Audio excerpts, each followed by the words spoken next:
వెంకటకృష్ణ గారికి, ఓఎస్డి ప్రత్యేకించి మీ అందరికీ నా హృదయపూర్వక నమస్కారాలు, హృదయపూర్వక ధన్యవాదాలు.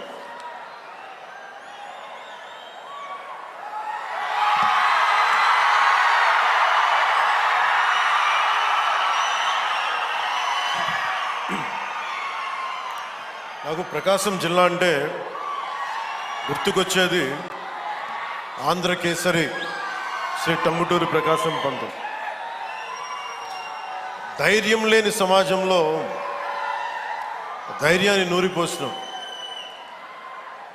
సైమన్ కమిషన్కి ఆ రోజున ఎదురొడ్డి నిలిచి కాల్చుకోండి అని చొక్కా తీసి ఛాతీని చూపించిన ధైర్యవంతుడు, మొట్టమొదటి రాష్ట్ర తొలి ముఖ్యమంత్రి. వారికి అలాంటి నేల ఇది.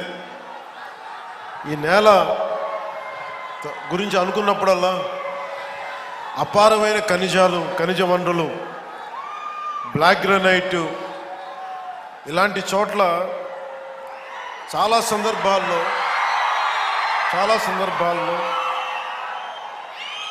ముఖ్యంగా ఇక్కడున్న యువత, ఈరోజు నేను వచ్చిన సందర్భం జేజేఎం కావచ్చు, కానీ ఇక్కడున్న యువతలో ఉన్న వేదన, కోపం, బాధ,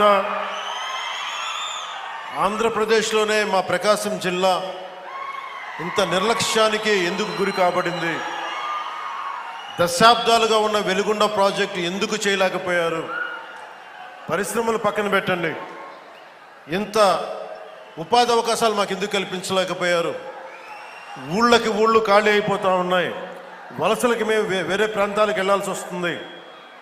ఇలాంటి నేపథ్యంలో మీ ఆవేదన, మీ కష్టం, మీ బాధ బాగా అర్థం చేసుకున్నవాడిని.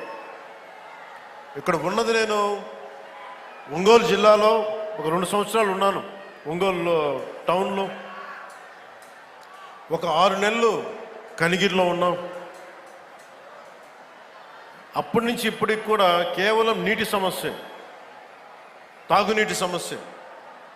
ఆ తాగునీటి ముఖ్యంగా కనిగిరిలో పనిచేసేటప్పుడు 6 నెలల్లో ఎందుకు వెళ్ళిపోవాల్సి వచ్చింది అంటే, మోకాళ్ళు వంగిపోతాయి, వెన్నెముక వంగిపోద్ది, ఈ ఫ్లోరైడ్ సమస్య ఉందని చెప్పి మేము ఇక్కడి నుంచి వెళ్ళిపోవాల్సి వచ్చిన పరిస్థితి. అందుకని నాకు ఆ కష్టం అప్పటి నుంచి ఇప్పుడు దాకా నా గుండెలో ఉండిపోయింది. మొట్టమొదటగా జేజేఎం ఈ మల్టీ విలేజ్ ప్రాజెక్ట్ స్టార్ట్ అవ్వాలి అంటే నా ప్రయారిటీ ముందు మన